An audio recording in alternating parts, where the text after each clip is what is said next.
echo of his call. Dear brothers and sisters, I greet you all in the wonderful name of our Lord and Savior Jesus Christ. मेरे प्यारे मित्रों, आप सभी को जय मसीह नमस्कार। I hope you are all praying for our village English high school by name St. Paul's Matriculation School. मैं आशा करता हूँ कि हमारा ग्राम जो गांव में जो स्कूल है जिसका नाम सेंट पॉल मैट्रिकुलेशन स्कूल है उसके लिए प्रार्थना कर रहे हो। The students and the staff members are expecting your prayer support. और जितने लोग वहाँ पे काम करते हैं उसका जो काम करने लोगों के लिए और जो विद्यार्थी आप लोगों का प्रार्थना का अपेक्षा कर रहे हैं। This morning, 3rd John chapter 3:2 says like this. आज के सुबह मनन के लिए मेरे साथ खोलिए तीसरा यूहन्ना उसका 3 का 2 तीसरा यूहन्ना और उसका 2 पद को। The Lord Jesus is speaking to us through this.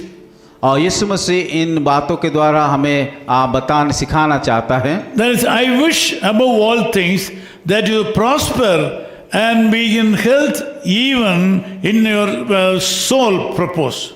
हे प्रियो, मेरी ये प्रार्थना है कि जैसे तू आत्मिक उन्नति कर रहा है वैसे ही तू सब बातों में उन्नति कर और भला चंगा रहे। The prosperity of the soul is very important. और आत्मिक उन्नति बहुत प्रमुख बातें होता है। This is the heart's desire of God which is revealed through Apostle John. और ये परमेश्वर का इच्छा है ताकि ये हर एक लोग को आत्मिक उन्नति करे, ये बातें कि ये प्रेरित यूहन्ना के द्वारा बताया गया।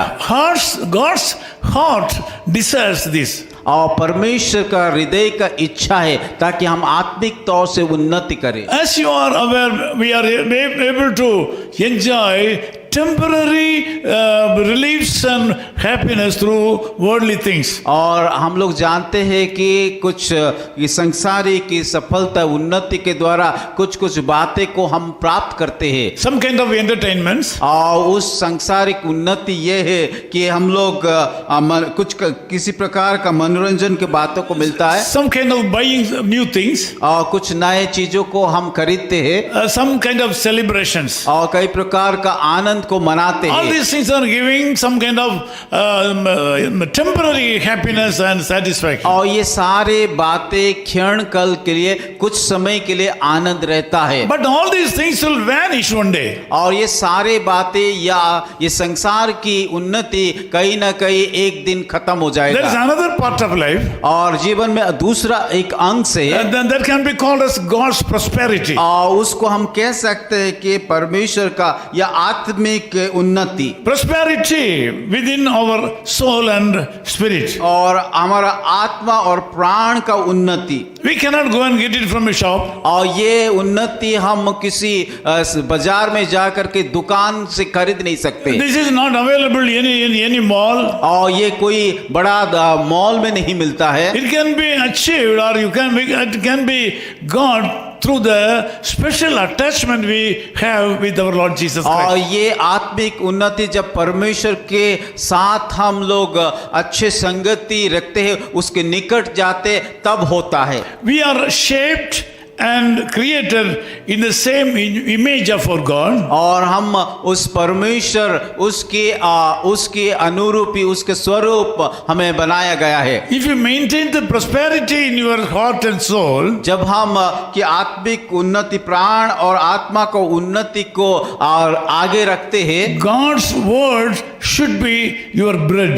और आप लोग के जीवन में परमेश्वर का वचन आहार होना चाहिए।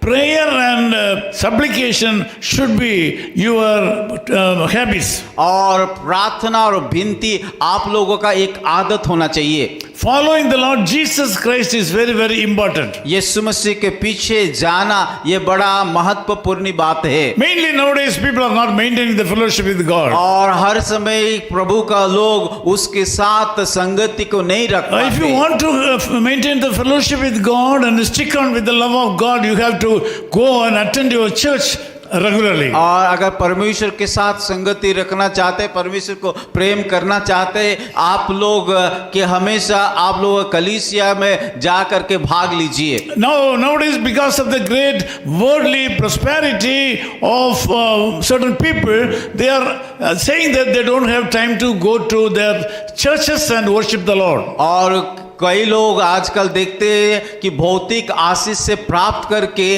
कि इस आत्मिक उन्नति के लिए ध्यान नहीं देते, परमेश्वर के प्रति, कलीसिया के प्रति ध्यान नहीं देते।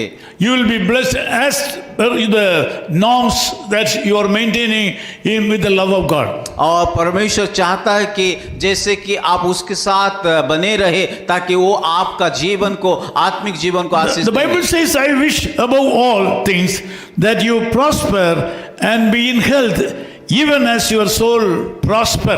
और बाइबल इस प्रकार कहता है कि वैसे ही तू सब बातों में उन्नति करे और भला चंगा रहे। So in order to maintain your soul in prosperity, you have to feed the soul with word of God as bread. और आपका आत्मिक जीवन का उन्नति और उसका भलाई के लिए हमें हमेशा कि परमेश्वर का जो वचन को हमारा रोटी बनाना चाहिए, हमारा आहार बनाना चाहिए। Prayer and thanksgiving should be your lifestyle. और आपका जीवन का शैली एक प्रार्थना और विनती के द्वारा होना चाहिए। This morning God will bless according to this Bible और words. इस वचन के माध्यम से आपको परमेश्वर आशीष देंगे। Let us pray. आइए हम प्रार्थना Loving करेंगे। Father, we thank you for this wonderful words. प्यारे खुदावन, इस सुंदर वचन के लिए हम धन्यवाद देते Thank हैं। you, Lord, for this wonderful day. प्रभु, इस सुंदर दिन के लिए हम धन्यवाद देते हैं। Today, my brothers and sisters have to do a lot of work in this world. आज बहुत सारे काम मेरे भाई और बहनों के लिए करना है। They have to go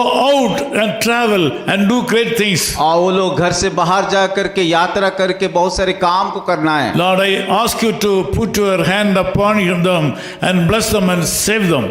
प्रभु, मैं प्रार्थना करता हूँ उन सारे लोगों के ऊपर आप हाथ रख करके सुरक्षा दीजिए। We ask you to give these people grace and mercy from heaven. प्रभु, मैं प्रार्थना करता हूँ उन सारे लोगों के जीवन के ऊपर आप अनुग्रह दीजिए और आशीष को दीजिए। In Jesus' name we pray. यीशु मसीह के नाम से हम प्रार्थना करते हैं। Amen. आमीन। India. G. God bless you.